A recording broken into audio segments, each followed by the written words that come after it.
अस्सलाम वालेकुम। कल मैं नईम बुखारी साहब को सुन रहा था जिसमें वो पाकिस्तान के आला क़यादत को जो वार्न कर रहे थे कि यार आप सब ने एक दिन मर जाना है, और जब मर जाना है तो आपने हिसाब भी देना है। नईम बुखारी की बात तो ठीक थी, लेकिन मैं जो समझता हूँ ना, ये जितने भी आला क़यादत के अफसरान हैं ना, इसमें ज़्यादातर लोग तो वैसे ही एथिस्ट हो चुके हैं जिनका मज़हब ही नहीं है।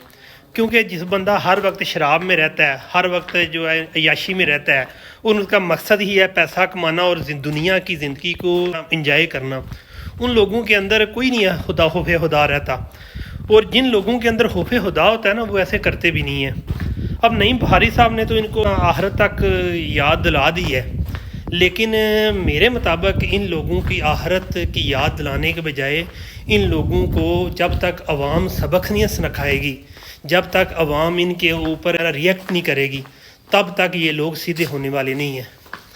मैं कुछ आर्मी में भी हो गए, जुडिशरी में भी हो गए, कुछ मेरा किसी रेफरेंस से जैसे भी है कोई ताल्लुक़ रहा है, उनसे कोई गिफ्त शनीद भी हुई है, बातचीत हुई है, तो उनसे मैंने पूछा है कि हाँ भाई इस बारे में। गुजरात में एक DPO साहब भी रहे हैं, मैं नाम नहीं लेना चाहूँगा, बड़ा बहादुर बंदा था, निडर था, और मेरे मुताबिक गुजरात के चंद एक जो DPOs में उनका शुमार है कि जिसने क्राइम पे कंट्रोल किया।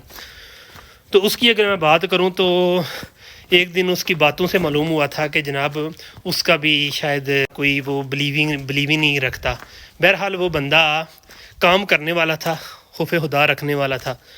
तो ये जो लोग हैं ना, उससे बड़े ओहदों पे बैठे हुए हैं, चीफ़ के ओहदे पे, मैं अपना नाम नहीं डायरेक्ट लेना चाहूँगा क्योंकि मुझे पता है कि आजकल जिस तरह का जुल्म हो रहा है, जो मामलात हैं। चलो मैं बैरून मुल्क हूँ, लेकिन इंसान को इतना बोलना चाहिए कि जो बंदा बाद में जब वापस जाए तो उसको बर्दाश्त कर सके, उसको फेस कर सके और उसको डिफेंड कर सके। बात मैंने कही है ना, इसका सबूत आप देख सकते हैं। इमरान रियाज को 2 दफ़ा हज पे जाने से रोक दिया गया, हालांकि मुल्क का सबसे बड़ा इंसाफ का अदारा, जिसके को हतमी इंसाफ अदारा कहा जाता है कि इससे बंदे को इंसाफ मिल जाता है, रिलीफ मिल जाता है, और इस पे ही उम्मीद कायम रखी जा सकती है। यानी कि जब मुकम्मल तौर पे मुल्क डूब रहा हो ना, कोई रियासत डूब रही हो, तो कहते हैं कि अगर उस मुल्क में इंसाफ बाकी है ना, तो उस वक्त तक उस रियासत के चंद उम्मीदें जो है ना वो बाकी रहती हैं।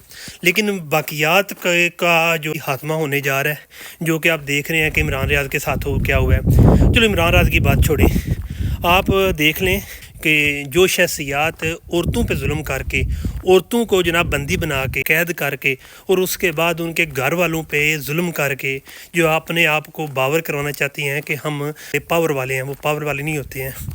जो औरत पे जुल्म करके अपने बेनिफिट हासिल करते हैं, वो मर्द नहीं होता, उसको नामर्दी का ही कह सकते हैं, और वो गैरतमंद वो ख़ानदानी बंदा नहीं होता।